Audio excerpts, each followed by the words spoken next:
Your top stories this evening, sponsored by Courts, bringing value home. NGSA results. 20 students secure perfect score at NGSA. Duncan says farm row shows public anger over land and oil wealth. Former presidential guard gets life behind bars for businessman's murder. And citizens must stand up against EXXON'S exploitation, says GLEN LALL. HGP Nightly News begins now.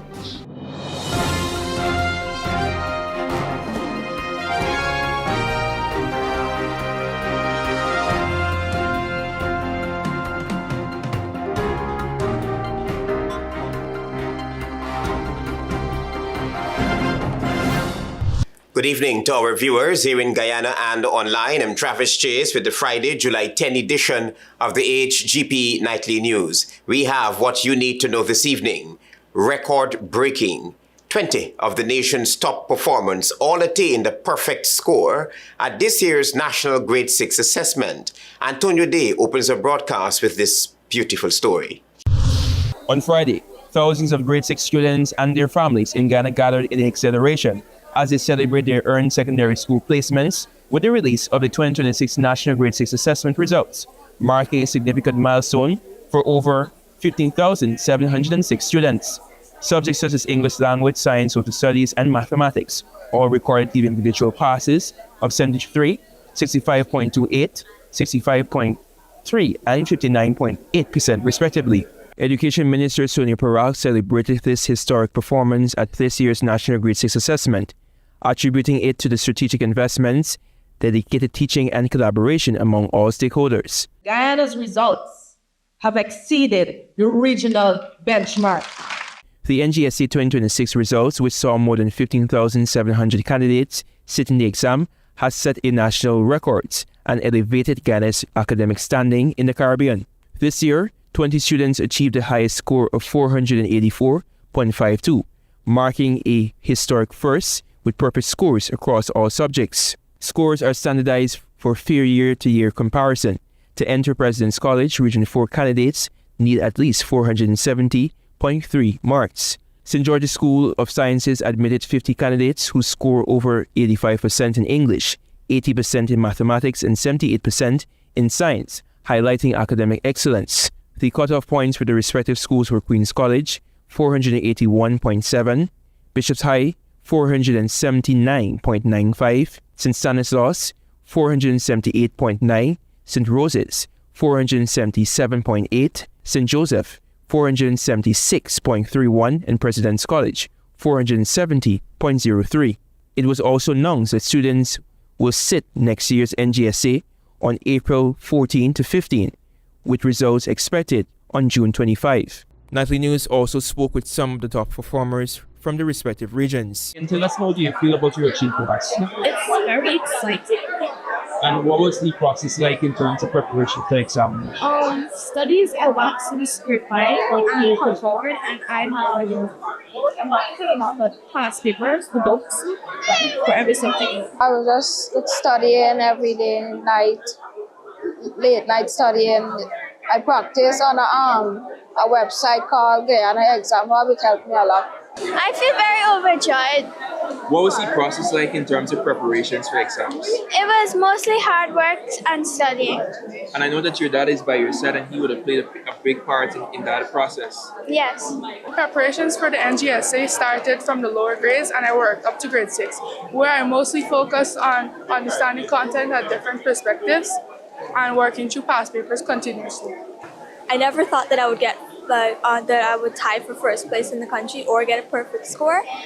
I feel satisfied with the work that I put in, but I still think I could have done a little more even though I got a perfect score. I feel very proud of myself, and I would like to thank my parents and teachers. Those were the reactions by some of the 20 top performers in this year's National Grade 6 Assessment. Their success reflects months of hard work, determination, and perseverance. Reporting from the Artichon Conference Center, I'm Antonio Day. Meanwhile, this year's Grade 6 assessment revealed an improvement in English language. Social studies, science and mathematics with individual pass rates up to 73, 65.28, 65.38 and 59.8 respectively. The stats were released during the announcement of the NGSA results on Friday by Dr. Nicole Manning, the Director of Operations at the Caribbean Examinations Council. On Friday, the Ministry of Education announced improved results for the 2026 National Grade 6 Assessment at the Architecture Conference Center, showcasing the country's commitment to educational excellence. Dr. Nicole Manning, Director of Operations at the Caribbean Examinations Council, known as CXC, noted that more than 15,000 students sat this year's examinations, with a near equal distribution of male and female candidates. In English, 3% of students scoring 50% or higher rose from 69.25% in 2025 to 73.48% of this year, with no students scoring 0.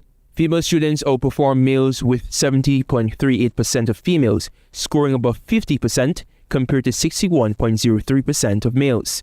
In social studies, scores of 50% and above increased from 64.77% to 65.28%, and full marks rose from 83 to 110, with females also leading.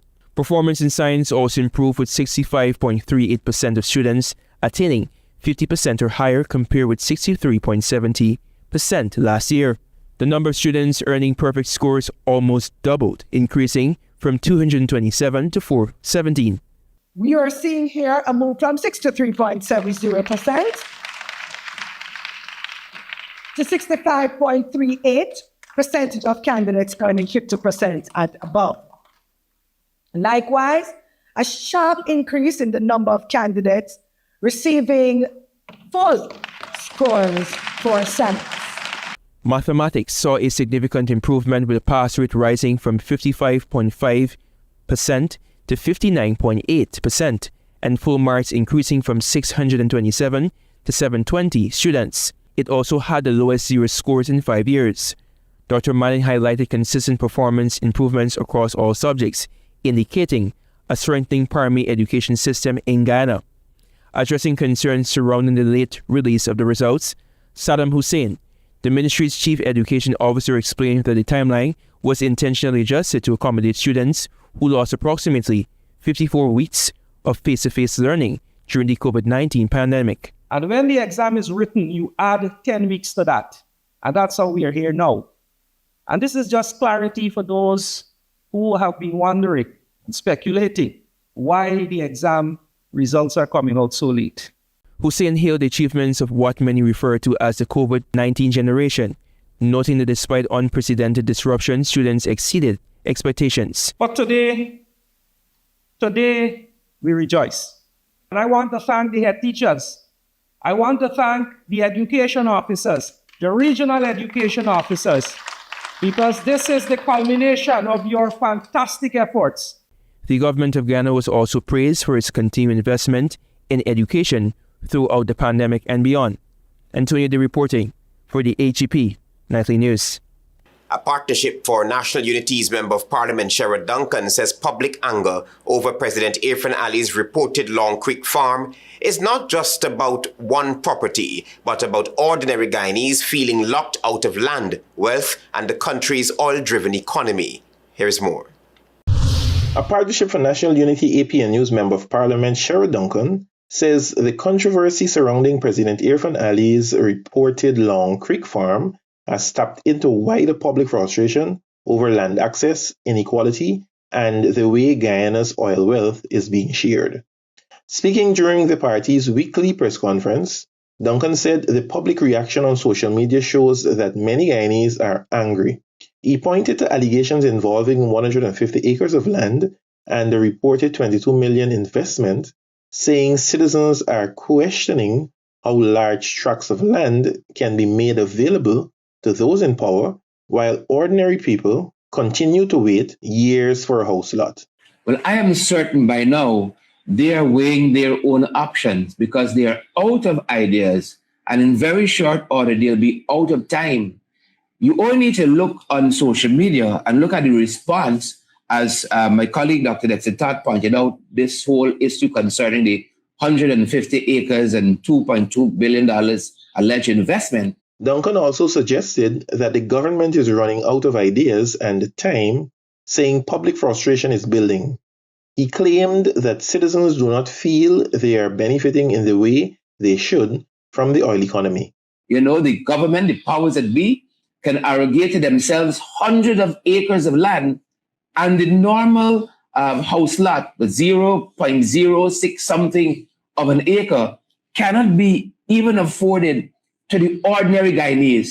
So they don't have to listen to us. According to Duncan, the issue speaks to what he described as a disproportionate pattern in how the country's wealth and opportunities are being developed. And the people of this country are tremendously angry at the disproportionate nature in which the wealth of this country is being divvied up. They don't feel as though they have a part in true home ownership of this country, the very same way they do not feel as though they have a part in this oil economy. The president has rejected claims that the property was a hidden discovery, saying the farm has long been public information and was known even to opposition leader Azharuddin Mohammed. Ali has said the farm carries a major loan, was built through legitimate means, and has been declared to the Integrity Commission, both in and out of government. Marvin Cato reporting for HGP Nightly News. Meanwhile, APNU's Member of Parliament Dr. Dexter Todd says President Irfan Ali's attempt to explain the farmland controversy may have raised even more questions, arguing that the president disputed the opposition figures but still failed to say exactly how much land is involved. A Partnership for National Unity APNU Member of Parliament Dr. Dexter Todd says President Irfan Ali may have contradicted himself in his response to the farmland controversy by rejecting the opposition's estimates without clearly stating the actual size of the property. Speaking alongside APNU MP Sherrod Duncan, Todd said that the president attempted to bring some perspectives to the issue, but he believes Ali's response has not settled the matter. According to Todd, the president pushed back against the opposition leader's claims about the acreage, but did not provide a firm figure of his own. I believe the president attempted yesterday, if I'm correct, to bring some perspective to this matter.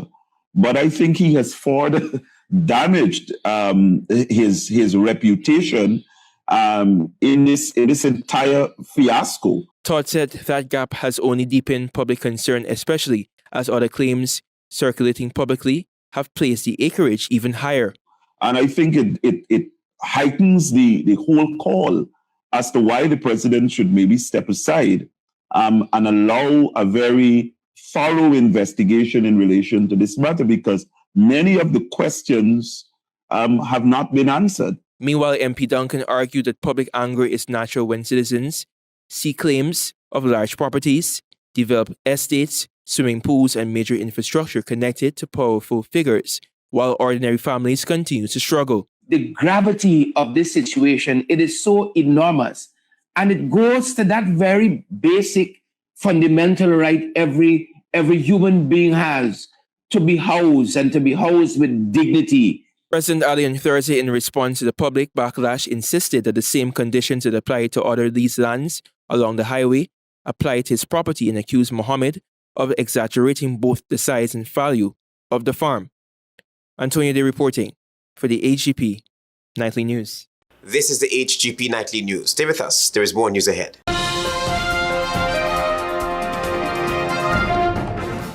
It's game on. And you may not be able to predict the scoreline or who will win each game. And you sure can't predict who will be the champion. But what is predictable is that Quartz has what you need to watch the games the way you want to every time. It's game on. Quartz, bringing value home. Welcome to SNL Electrical Inc., where lighting and electrical needs are met with expertise and style. From the latest in electrical lamps to durable cables, circuit breakers, panels, we have it all. Illuminate your space with our elegant chandeliers, stunning crystal lights, and versatile pole lights. Looking to upgrade your comfort? Explore top-of-the-line AC units and our diverse selections of stylish styles. Visit us at 170-180 Thomas Street, Kitty, Georgetown. Discover solutions solution that not only lights up your world but transforms it. Call us on telephone number 226-3018 or 223-1634. SNL Electrical Inc. powering your life with elegance, quality, and care. GCOM will be conducting a claims and objections exercise commencing July 1, 2026 to produce an official list of electors OLE. If you will be 18 years or older by June 30, 2026 and you're a Guyanese citizen by birth, descent or naturalization or a citizen from a Commonwealth country living in Guyana for 1 year or more, you are eligible for inclusion in the OLE. GCOM has posted the preliminary list of electors PLE in all registration divisions across Guyana for you to check whether you are listed, and if so, whether your particulars are accurate. You can object to anyone whom you believe does not qualify for inclusion in the OLE. To do so, you must be listed in the same divisional list as the person you are objecting to. You must visit the GCOM registration office responsible for your area of residence to make an objection. The objections aspect of this exercise will end on Friday, July 17, 2026. For more information, contact the GCOM on 225-0278-9 or visit www.gcom.org.gy. Guyana, August 1st is Emancipation Day. Come to the National Park and celebrate with the African Cultural Development Association ACTA at Emancipation Festival 33. Come celebrate with performances by Guyana's best local acts and a spectacular finale by our international guests. Come for the African food, music, history, storytelling, and all things African. Gates open at 10 a.m. sharp. Children under 12, free. Adults, $1,000 before 3 p.m., $2,000 after. Let's celebrate the eons of African contributions to the world. Harambe, we all pull together. Krishna Rao Establishment. No job is too small or too large. We specialize in all types of fabricating machinery, excavator repairs, rice field pumps, and hydraulic hoses. Visit us at Lot 113, Block CC, Munri Road, East Coast in Marara, or call 220-9624-629-4021 or 619-7880. At Krishna Rao Establishment, no job is too small or too large.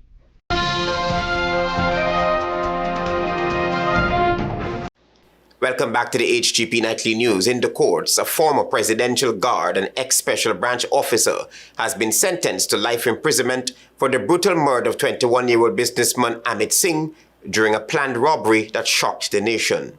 The convicted killer, Yogendra Sukhdeo, will now be eligible for parole until he has served at least 30 years behind bars.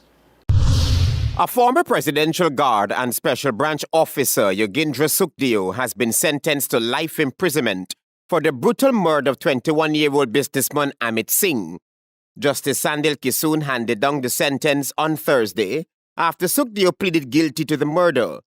He will only become eligible for parole after serving a minimum of 30 years in jail. In delivering the sentence, Justice Kisoon described the killing as a horrendous and premeditated act of extreme violence committed out of greed. He said the court had a duty to send a strong message that murders carried out during robberies would be met with the full force of the law.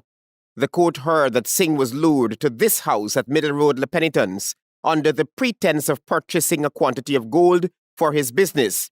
Instead, he was attacked, beaten to death, and robbed of approximately $8 million. Following his arrest, Sukhdeo led investigators to his home, where police recovered this $7.7 million in cash, along with other items stolen from the victim. Before sentencing, Sukhdeo apologized to Singh's family, saying he was remorseful, and describing Amit as more than a friend, but like a brother. Special State Prosecutor Lachmi Rahamat urged the court to impose a severe sentence, presenting victim impact statements from Singh's relatives who described the devastating and lasting pain caused by his murder. Justice Kisoon said the sentence also reflected the aggravating factors of the case, including its planned nature, the extreme brutality used, and the fact that the murder was committed to facilitate a robbery. The sentence was reduced to account for the time Sukhdeo has already spent on remand since his arrest in October of 2023.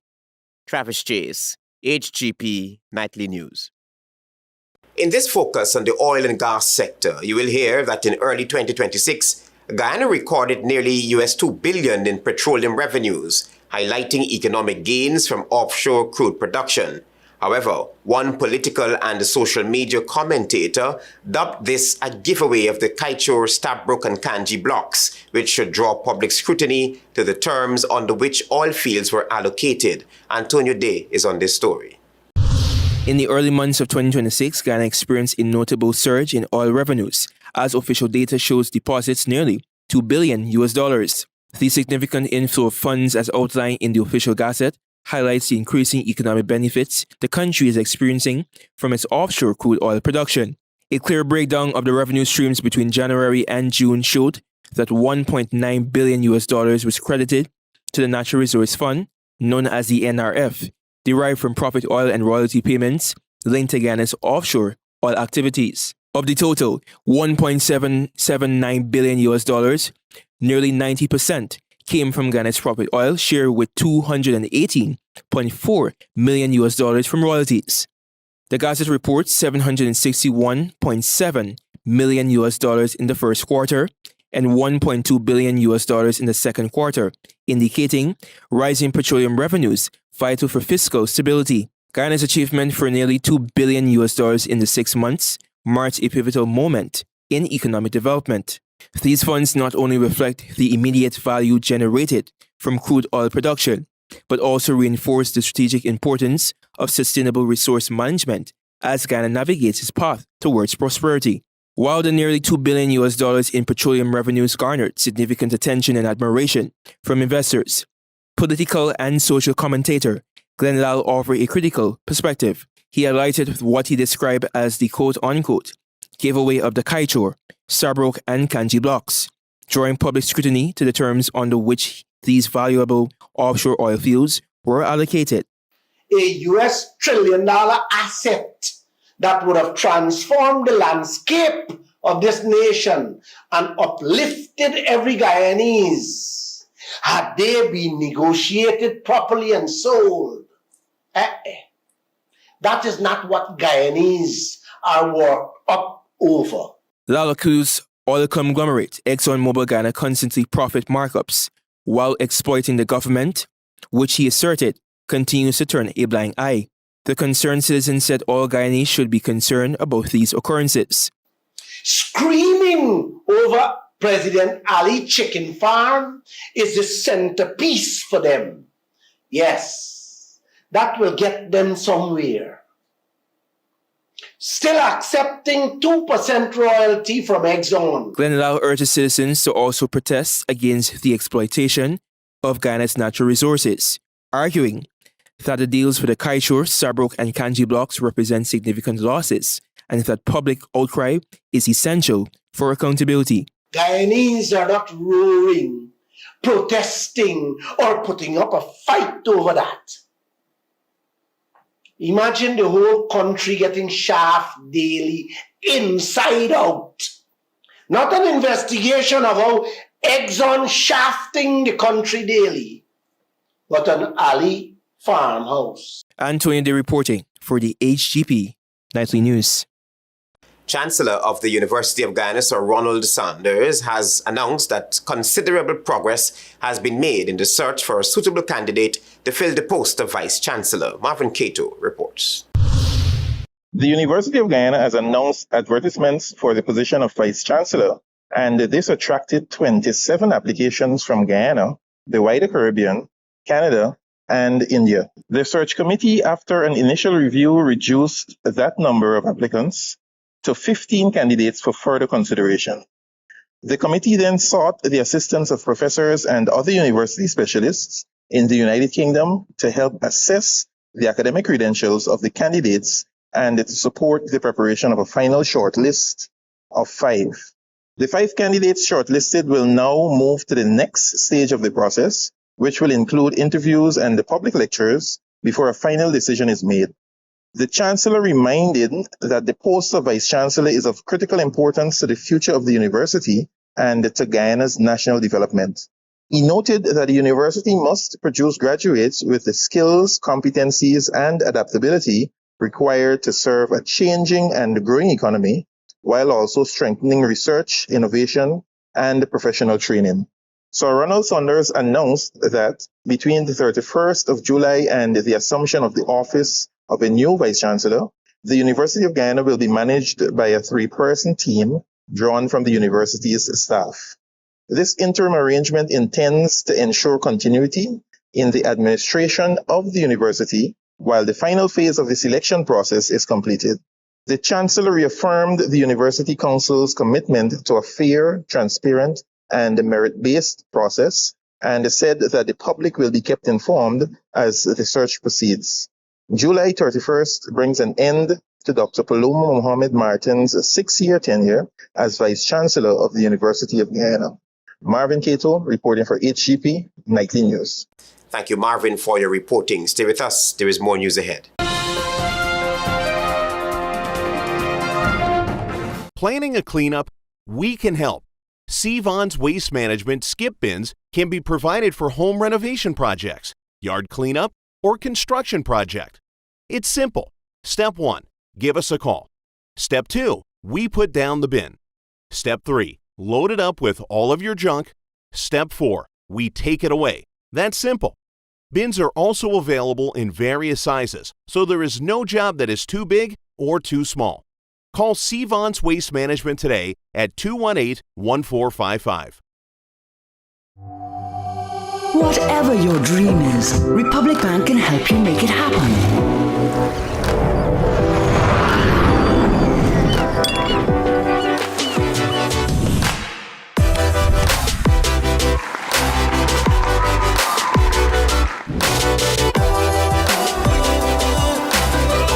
You can make it happen. Let's help you get there with a Make It Happen loan. Republic Bank. We're the one for you.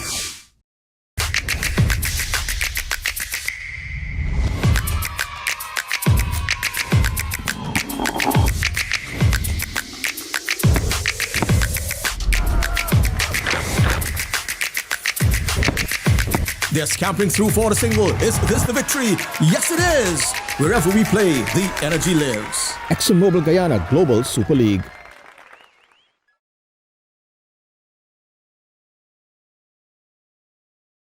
It's game on. And you may not be able to predict the scoreline or who will win each game. And you sure can't predict who will be the champion. But what is predictable is that Quartz has what you need to watch the games the way you want to every time. It's game on.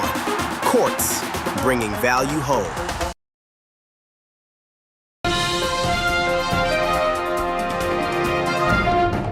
Welcome back to the HGP Nightly News. On the police blotter, a security guard attached to Sahadio Mining and Security Service has been remanded to prison for the murder of a fellow employee following a deadly confrontation at a mining camp in the Guyana River. The court appearance comes days after police alleged the suspect shot the miner during an argument over his absence from his assigned post. Here is more. 27-year-old Orius Vera, a security guard of Norton Street Lodge, was on Thursday remanded to prison after appearing before Magistrate Tariq Mohammed at the Bartica Magistrates Court on a charge of murder. Vera is accused of fatally shooting 32-year-old gold miner Seaton Courtman of St. Monica Village, Upper Pomeroon River, during an incident at Sands Backdam, Guyana River on Monday. Police alleged that both men were employed by Sahadio Mining and Security Service when an argument erupted after Courtman questioned why Vera had left his assigned security post and was at the camp's kitchen. Investigators say the exchange quickly escalated. Witnesses told police that Vera allegedly responded, quote, "I'm not working with you," before warning Courtman that, quote, "you will have to defend yourself." According to investigators, Vera then entered the kitchen, retrieved his licensed .32 Taurus pistol, returned to the scene, shoved Courtman to the ground, and allegedly declared, quote, "I like to kill people," unquote, before firing a single shot to the miner's head. Coatman was rushed by co-workers to the Aurora Mining Company medical facility where he was pronounced dead on arrival. Police said multiple witnesses have provided statements supporting this sequence of events, while additional interviews remain ongoing. Following the shooting, Vera surrendered his licensed Taurus .32 pistol, 12 rounds of matching ammunition, his firearm license, and a precept to investigators. Police said that after being cautioned, the accused admitted discharging the firearm during a scuffle with the victim. Vera was not required to plead to the indictable charge and was remanded to prison. The case has been adjourned to August 17 for continuation at the Bartica Magistrates Court. Travis Chase, HGP, Nightly News. Chief Executive Officer of Unique Arts Entertainment, Guyana, Kelton Jennings, has plans to take his show on the road again, this time to Suriname and New York. In efforts to raise funds for the road shows, a theatre production is set for July 11 at the Queen's College Auditorium under the theme, Kaya, Uniting the Caribbean. Marvin Cato reports. Kelton Jennings, founder, Chief Executive Officer, and Artistic Director of Unique Arts Entertainment, a prominent performing arts and dance company established in 2007, is holding a fundraising event on Saturday at the Queen's College Auditorium in an effort to offset expenses for 2 cultural exchanges planned for this year. The company uses dance, theatre, and the cultural exchange to empower youth and address social issues across the Caribbean. Speaking exclusively with Nightly News, after a night of intense rehearsals, several cast members spoke with Nightly News on the importance of the production and the benefits the cultural exchange trips would bring to improve their craft. Roel Martin, a seasoned dancer who has been dancing for 20 years, believes dancing with Unique Arts Entertainment has been a blessing for him. From last year's experience in Jamaica, Martin is looking forward to this year's vibes. It was a different experience to us to exchange the culture. We learned a lot, we enjoyed a lot, and the energy was the same, so it was no different. Under Jennings' leadership, Unique Arts Entertainment has driven several high-impact initiatives and milestones. Another dancer, Kembia Coates, energetic, charismatic, and a lover of her craft, sees her dance journey as a breath of fresh air that has ignited her passion for the arts. Cultural exchange programs for her are critical to developing her craft. It was amazing. To be very honest, it was something I never expected, but I grew to love. I grew to love it so much. Jennings serves as the National Director of the Caribbean Culture Exchange Program, facilitating cross-border collaborations and international employment opportunities for Guyanese performers in Jamaica, Suriname, and Trinidad. Leroy Smith, a Jamaican national who came to Guyana as a result of Jennings identifying his talent, was full of praise for the artistic director. So on Saturday, just look for amazing. Bam! Amazing. Kaya Uniting the Caribbean, a theatrical production, opens at 19 hours on Saturday, Queen's College Auditorium, with tickets priced at $2,500. Marvin Cato reporting for HGP Nightly News. Thank you, Marvin. Stay tuned for regional news.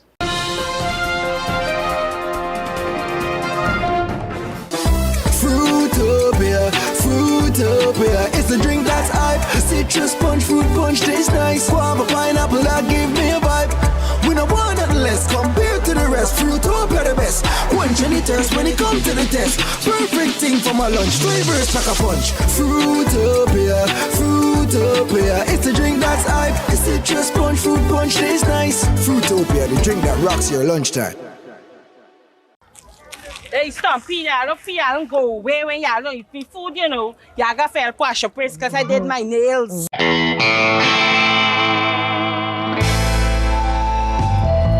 When is somebody boy there gonna make a nice cake? Is my good cake on upon the same?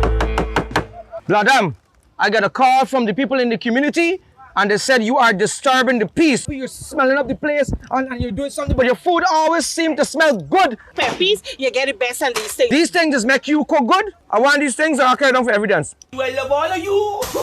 Peppies, we put the pep back into your kitchen. And you. GCOM will be conducting a claims and objections exercise commencing July 1, 2026 to produce an official list of electors, OLE. If you will be 18 years or older by June 30, 2026, and you are a Guyanese citizen by birth, descent, or naturalization, or a citizen from a Commonwealth country living in Guyana for 1 year or more, you are eligible for inclusion in the OLE. GCOM has posted the preliminary list of electors, PLE, in all the registration divisions across Guyana for you to check whether you are listed, and if so, whether your particulars are accurate. If you have changed your address since you were registered, you need to visit the GCOM registration office responsible for your new area of residence to apply for a transfer. Tuesday, July 14, 2026 is the last day you can apply for a transfer during this exercise. For more information, contact the GCOM on 2250-278-9 or visit www.gcom.org.gy.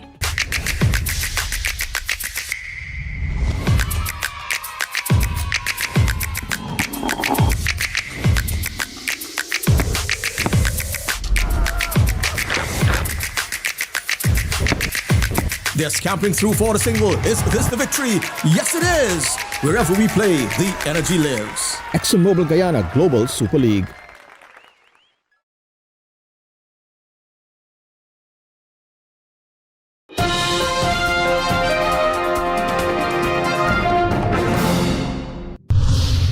With this edition of the Regional News, I am Gisela Archibald. Good evening. The St. Lucian government has reaffirmed that the February 2026 disappearance of fishermen at sea has been handled responsibly following intense questioning of Prime Minister Philippe J. Pierre during the closing of the press conference of the 51st CARICOM Heads of Government meeting on Wednesday. The government on Thursday said the matter has been handled in accordance with established procedures with consideration for the affected families. The statement came a day after an heated exchange between Pierre and Al Jazeera's senior correspondent George Rushin. Rushin said he had spent the week in St. Lucia investigating the case and that the network's investigation concluded that all evidence points to the men being killed in a United States boat strike on February 13. He described the allegations as extrajudicial killings and said experts had characterized them as murders. Rushin asked Pierre what justice should look like for the families if the allegations were proven true and whether the United States had immunity to kill citizens in the Caribbean territories. Those claims have not been independently confirmed by St. Lucia authorities since no bodies have been recovered. Police continue to treat the matter as a missing person investigation.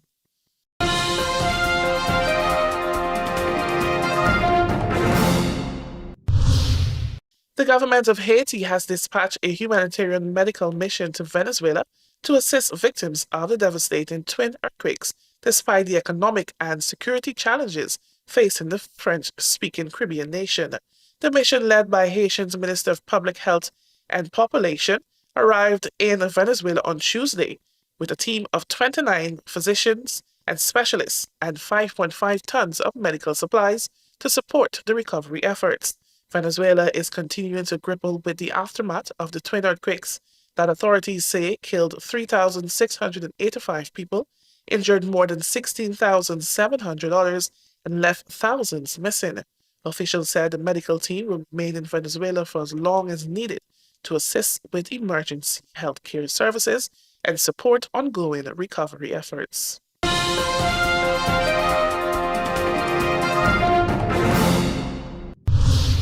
Internationally, facing U.S. pressure, some Caribbean and Central American countries have canceled Cuban missions, but Calabria's governor has refused.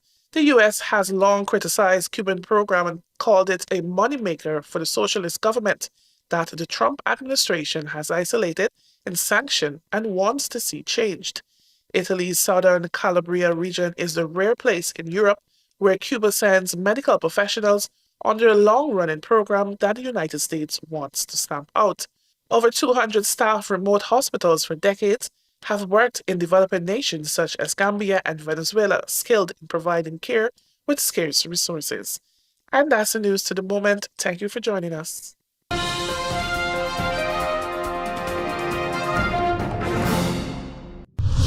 Let's join Delvin Neblett now for HGP's Sports Pulse.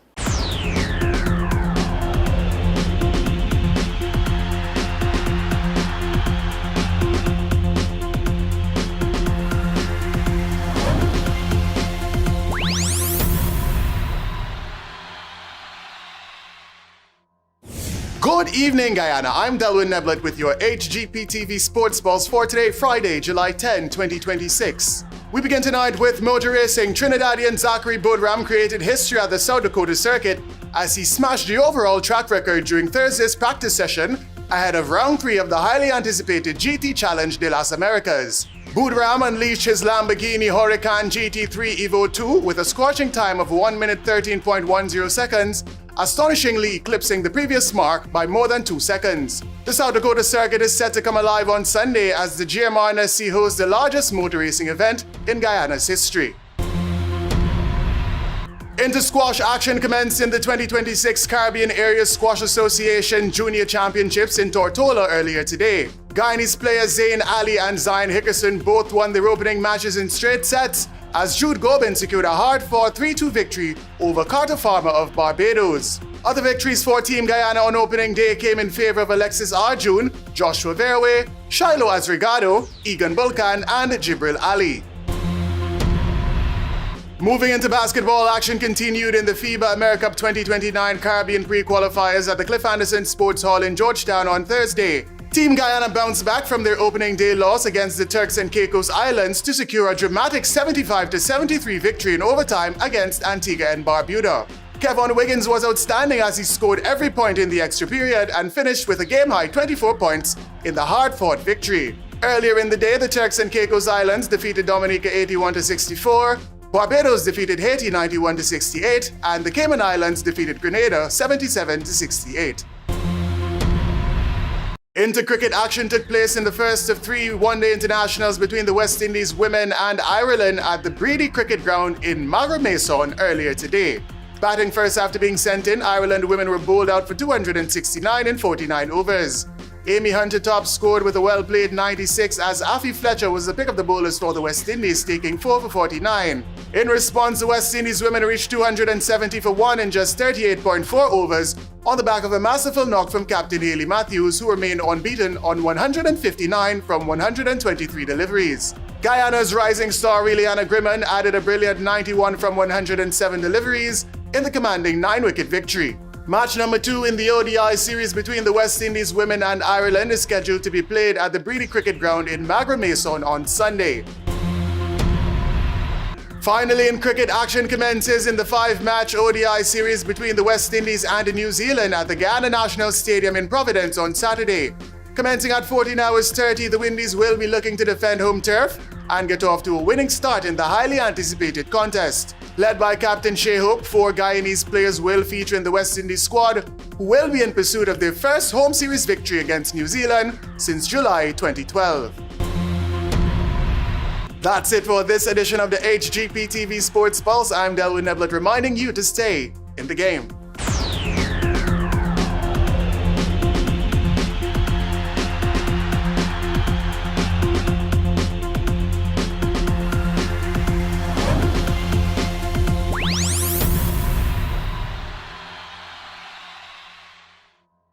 "20 students secure perfect score at NGSA, improvements in all subject areas. Duncan says farm row shows public anger over land and oil wealth.